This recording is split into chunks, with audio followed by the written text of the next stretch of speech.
You're watching Al Jazeera. We're bringing you some breaking news that's coming out of the United States. These are lines that are coming from the Reuters news agency.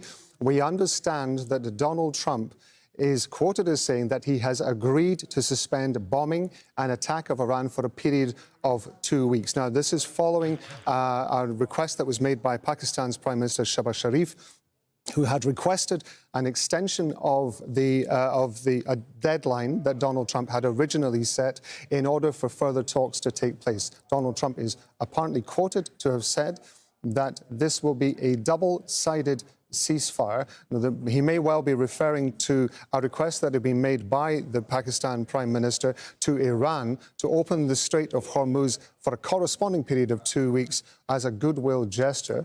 The other lines that we're getting through Reuters saying, we have received a 10-point proposal from Iran.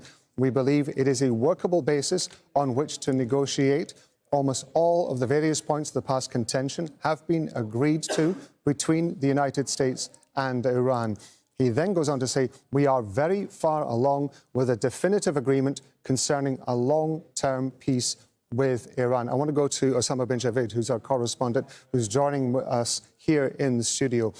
It was only just a matter of minutes ago that you and I were discussing the possibility of this ceasefire being put into place. And there was a lot of speculation it was coming too late. You described it as a last-ditch effort by the Pakistan Prime Minister in order to try to get some sort of negotiation.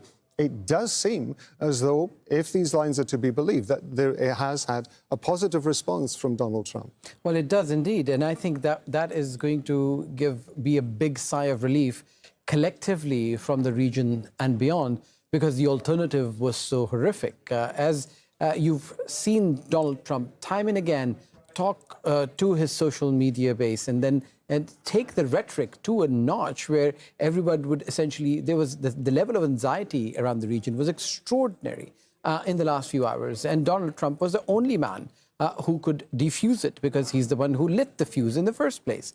Those words, the first post about using swear words on the opening of the Strait of Hormuz, and then saying that he's going to wipe out an entire civilization, just gives you an idea of how much was at stake. So this is, and again, you have to now acknowledge the role relentlessly that was played by the mediators, because as we've been speaking to officials in the last 72 hours, they've been telling us on how uphill this task was in negotiating with both the Iranians and the Americans, because they were essentially talking about egos, not regular diplomacy. I want to just leave it there for a moment, because I do want to go to Mike Hanna, who's joining us from the White House. As I say, Mike, we're just getting these lines now that are coming out. Are you able to confirm what we're hearing?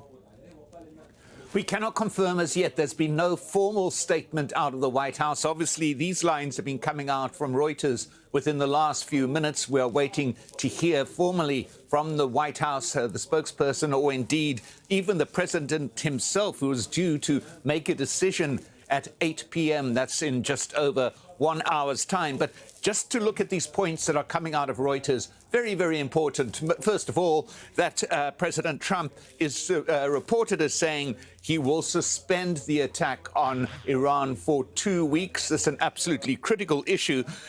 He says that he believes the 10-point proposal he received from Iran is a workable basis on which to negotiate. So it's going past what is an apparent ceasefire here. It's going towards the nuts and bolts of a possible negotiated lasting solution.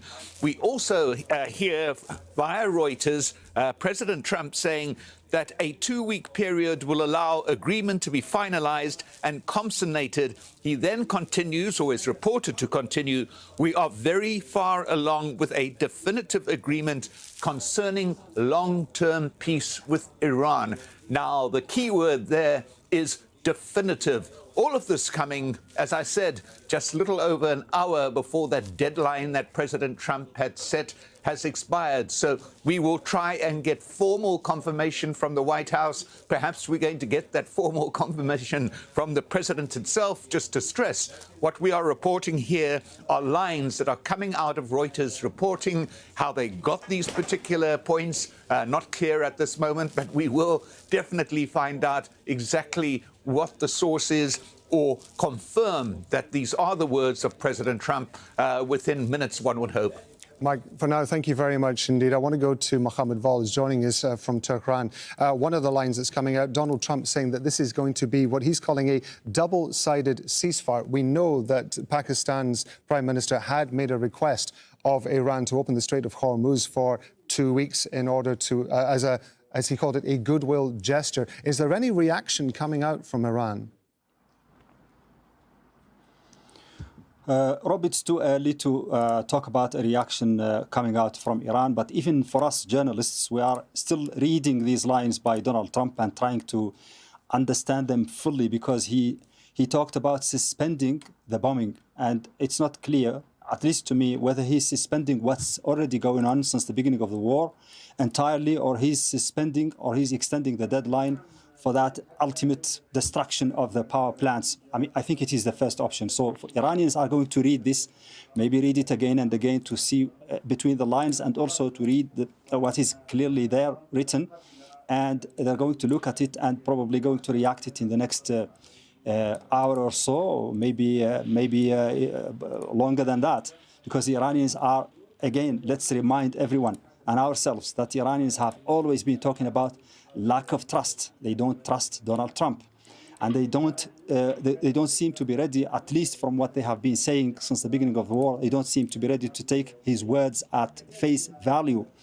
But this is a serious offer tonight, and there is a serious deadline. There are only maybe a couple of hours before that bombing that he has been threatening to wage on Iran. He's going to plunge the country into darkness, because it's going to affect the electricity grids in the country, across the country. So this is a serious moment in this war, and the Iranians, I suppose, are likely to take it seriously and look at it and respond to it before the expiry moment of that deadline. It's too early to talk about an official reaction from Iran. But just a while ago, before these lines came out, they were talking again and continuously about defiance, readiness for peace, but also readiness for war. We have seen people taking to the streets, and we have seen statements from almost every single field commander talking about only the option of war as the only guarantee for the Iranians, the only thing they can control, and the only thing that they think will serve their purpose. They have been talking about the other side being the one that is in desperate need for the ceasefire and in desperate need for a deal. They think that Donald Trump is stuck in a quagmire because of this war that has been imposed on him and imposed on the region in general. And he's more desperate for a way out of this war than the Iranians themselves. They have lost a lot in this war already, and they think they can continue because they believe they have what it takes militarily and also the resolve of the nation to suffer any amount of destruction and loss in order to go until the end, and in order to make sure that this war is not going to end in a final defeat for Iran and a situation where it can continue to be bombarded even after a ceasefire. We have seen that in Gaza, we have seen that in Lebanon, and those are strong lessons for Iranians here. They believe that Iran should not be subjected to the same kind of fake deals that we see across the Middle East when Israel and another party to conflict are involved. And that's why Iranians are afraid of a situation where the country will be continuously bombarded after a ceasefire has been signed.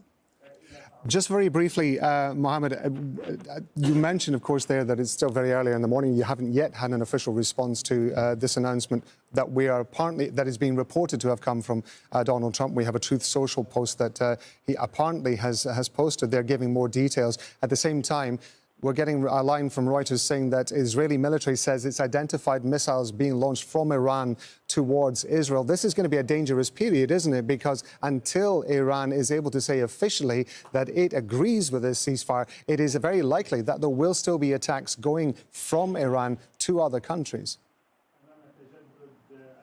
Well, that's right. That's the problem. And also, I didn't mention Israel. Israel is the factor, for many people here, Israel is the factor of complication and complexity in this situation. It's the elephant in the room. It's the party that hasn't been talking about peace.